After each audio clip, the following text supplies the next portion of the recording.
सो आज हम स्टार्ट कर रहे हैं chapter number 14 sources of energy. ठीक है, एनर्जी की सोर्सेज क्या हैं। ठीक है, लाइट एनर्जी, हीट एनर्जी, बहुत सारी एनर्जी हैं। ठीक है, तो एनर्जी की सोर्सेज क्या हैं उसके बारे में हम बात करेंगे। तो अब चलो शुरू करते हैं, ज़्यादा टाइम ना वेस्ट करते हुए।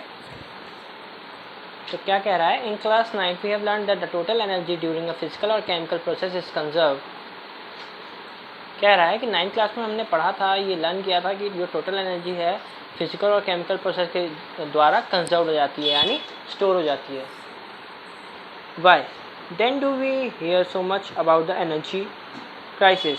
If energy can neither be created nor be destroyed we should have the no worries.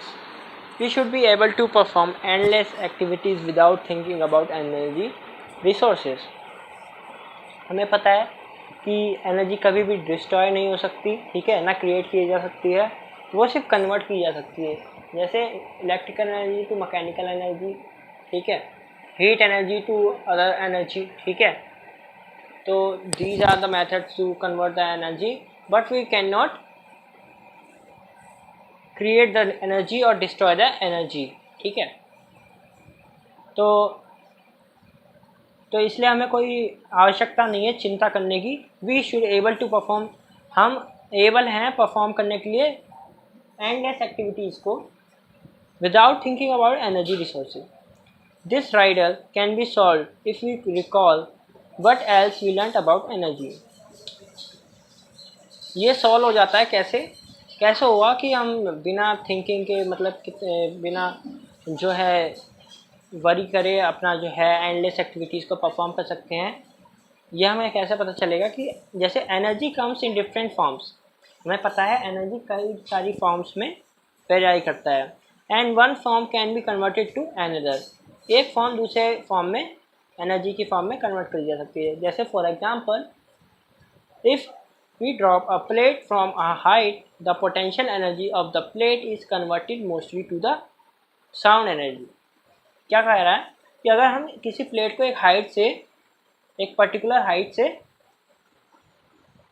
फेंकें तो द पोटेंशियल एनर्जी, तो उस प्लेट की जो पोटेंशियल एनर्जी होगी वो क्या किस में कन्वर्ट हो जाएगी, साउंड एनर्जी में कन्वर्ट हो जाएगी, ठीक है। It making noise when it hits the ground, जब वो ग्राउंड को हिट करेगी तभी होगा। If we light a candle, the process is highly exothermic, so that the chemical energy in the wax is converted to the heat energy। तो यहाँ पे क्या हो रहा है, जब हम एक कैंडल को जला रहे हैं तो क्या प्रोसेस हो रहा है, जो ये प्रोसेस है हाईली एक्सोथर्मिक होगा क्योंकि इसके अंदर हीट निकलेगी। तो जो केमिकल एनर्जी है वैक्स की वो हीट एनर्जी में कन्वर्ट हो रही है और किस में, लाइट एनर्जी में कन्वर्ट हो रही है जब वो बर्न हो रहा है। What the other products are obtained when we burn a candle? और कौन से सब प्रोडक्ट्स ऑब्टेन होंगे अगर हम एक कैंडल को बंद करें? The total energy during a physical or chemical process remains the same, but suppose we consider the burning candle again, can we somehow put together the heat and light generated along with the products of reaction to get back chemical energy in the form of wax. तो कह रहा है कि जैसे हमने candle को burn किया, ठीक है, केमिकल एनर्जी जो है हमारी हीट और लाइट एनर्जी में जनरेट हुई, ठीक है। तो क्या हम इसको रिवर्स कर सकते हैं, इस रिएक्शन को केमिकल रिएक्शन में बैक कर सकते हैं? सो देखते हैं। Let us consider other example. Suppose we take 100 ml of water which has a temperature of 348 kelvin, यानी 75 डिग्री सेल्सियस एक 100 ml वाटर का टेम्परेचर है, and leave it in a room where the temperature is 298 यानी 25 degree. What will happen? Is there any way to collecting all the heat lost to the environment and making the water hot once it has cooled down? हाँ, जो water है वो cool हो जाएगा दोबारा से, हमें पता है अगर हम वेपर्स को कलेक्ट कर ले तो दोबारा से हो जाएगा।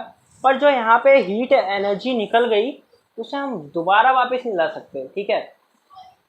कई एनर्जी जो है कन्वर्ट हो सकती है लेकिन दूसरे में कन्वर्ट हो सकती है, ठीक है, लेकिन वो रिवर्सिबल नहीं है, ठीक है। जैसे तुम्हारा मैकेनिकल एनर्जी पंखे के अंदर इलेक्ट्रिकल एनर्जी जो है मैकेनिकल एनर्जी में आ रही है, ठीक है, इलेक्ट्रिकल एनर्जी से तो चल रहा है पंखा, मैकेनिकल एनर्जी में कन्वर्ट होके, तो ये कहो कि मैकेनिकल एनर्जी से इलेक्ट्रिकल एनर्जी बन जाए, तो ऐसा नहीं होगा, ठीक है उस time.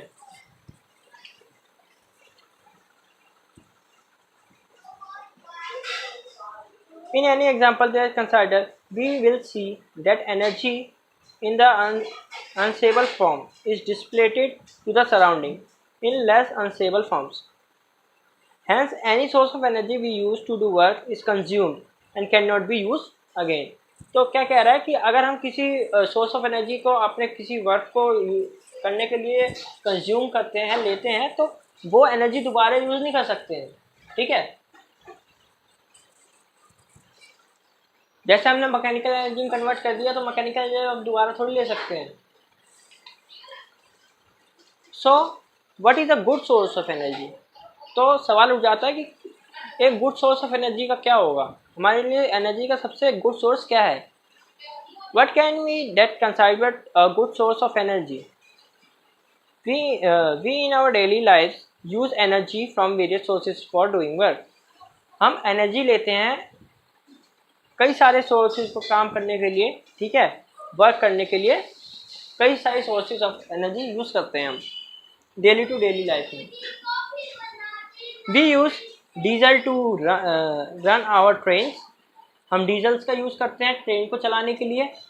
We use electricity to light our street lamps, electricity का यूज़ करते हैं, ठीक है, इलेक्ट्रिकल एनर्जी यूज़ कर रहे हैं अपनी लाइट को जलाने के लिए, स्ट्रीट लाइट्स को जलाने के लिए। और we use energy in our muscles to cycle to school, हम साइकिलिंग करने के लिए भी एनर्जी यूज़ कर रहे हैं, कौन सी? Kinetic energy. So activity 14.1 list for forms of energy that you use from morning when you wake up till you reach the school। उठने से स्कूल जाने तक कौन कौन सी एनर्जी यूज़ हो रही है, कहाँ कहाँ यूज़ हो रही है, वो अपना नोट करो, कोई भी 4 energy. From where do we get these different forms of energy, वो एनर्जी फॉर्म्स कहाँ से हमें मिल रही हैं? Can we call these sources of energy? Why और वाई नॉट? क्या हम ये एनर्जी का सोर्स कह सकते हैं या नहीं? ठीक है, इन क्वेश्चंस को पता करो, ठीक है।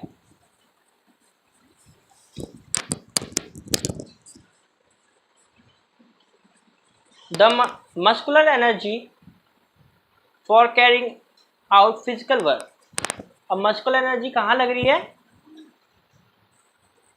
फिजिकल वर्क करने के अंदर। Electrical energy for running various appliances, ठीक है, वेरियस अप्लायंसेस को रन करने के लिए क्या इलेक्ट्रिकल एनर्जी लगती है हमारे घर में, ठीक है। Chemical energy for cooking food, chemical energy भी नहीं लग रही है कुकिंग फूड को कुक करने के लिए, लाइक ओवन वगैरह में। और running a vehicle all come from some source, किसी सोर्स से ही तो ये एनर्जी आ रही है, ठीक है। We need to know how do we select the source needed for obtaining the energy in its usable form. तो हम हमारे ऊपर डिपेंड करता है कि जो सेलेक्ट करें हम सोर्सेज, उन सोर्सेज को जो ऑब्टेन करता है एनर्जी को अपने यूजेबल फॉर्म के लिए, हमारे लिए यूजेबल हो जो सोर्सेज, ठीक है, वो सेलेक्ट करते हैं। So consider the various options we have when we choose a fuel or cooking our food. What are the criteria you would consider when trying to categorize something as a good fuel? हम क्या criteria use करेंगे कि कोई चीज़ जो है good fuel है हमारे लिए, ठीक है। So would your choice be different if you lived in a forest, in a remote mountain village or a small island in New Delhi, lived 5 centuries ago? How are the factors different in each case? तो हर चीज़ में हमें अलग अलग energy चाहिए। यहाँ forest में हमें जो है मस्कुलर एनर्जी वगैरह ज़्यादा चाहिए, ठीक है। और अगर हम किसी माउंटेन वगैरह पे है तो जो है हमारे इलेक्ट्रिकल एनर्जी चाहिए, ठीक है। मस्कुलर एनर्जी यहाँ पे भी चाहिए, ठीक है। और न्यू दिल्ली में मैकेनिकल एनर्जी चलाने के लिए इलेक्ट्रिकल एनर्जी चाहिए। लाइफ 5 सेंचुरी एगो 5 सेंचुरी एगो में हमें क्या चाहिए होगा, ठीक है। तो ये सब हम पता करेंगे।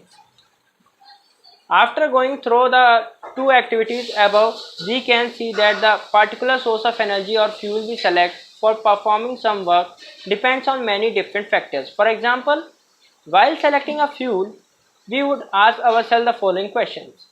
अगर हम किसी एक फ्यूल को सेलेक्ट करते हैं अपने लिए, तो हम अपने आपसे पूछते हैं ये सारे क्वेश्चंस। कौन से? How much heat does it release on burning, ये जब बर्न होगा तो कितनी एनर्जी इसमें से रिलीज होगी, ठीक है, heat energy. Does it produce a lot of smoke, क्या है बहुत सारा स्मोक फेंकेगा। इट इज इजिली अवेलेबल, क्या इजिली अवेलेबल होगा हमारे पास। तो हम किसी एक फ्यूल को सेलेक्ट करने से पहले ये 3 बातें सोचते हैं। Can you think of 3 more relevant questions to ask about a fuel? Give the range of fuels we have today. अब कुछ रेंजेस बताओ फ्यूल्स की जो हमारे पास इस समय उपस्थित हैं। What are the factors which would limit our choices when it comes to a particular task like cooking or food? Would the fuel selected also depend on the work to be done? जो fuel है हमारा select कर रहे हैं, क्या वो depend करता है वर्क के ऊपर? हाँ, जैसा वर्क होगा उसके हिसाब से एनर्जी लगेगी। कौन सी एनर्जी चाहिए हमें? For example, would you choose one fuel for cooking and another for heating the room in winter? हाँ, नहीं, दोनों में हम सेम ही एनर्जी यूज़ कर रहे हैं। इसके अंदर भी हीट एनर्जी जा रही है, इसके अंदर भी हीट एनर्जी आ रही है। जब हम अपने रूम को विंटर में गर्म करना चाहते हैं, और जब हम कुकिंग के समय क्या यूज़ करते हैं, उस समय भी हम एनर्जी यूज़ करते हैं, हीट एनर्जी यूज़ करते हैं। We could then say that a good source of energy would be one which would do a large amount of work per unit volume और मास। हम उसे गुड सोर्स ऑफ एनर्जी कहेंगे जो large amount of work कर सके पर unit volume और mass पे। Be easily accessible, be easily to store and transport, and perhaps most importantly be economical. Economical means nature के अधीन रहे, नेचर को हार्म ना करे, ठीक है। वो फ्यूल्स बेटर माने जाते हैं जिनमें ये क्वालिटीज़ हों, आसानी से हमारा एक्सेसिबल हो, कहीं से भी मिल जाए, ठीक है।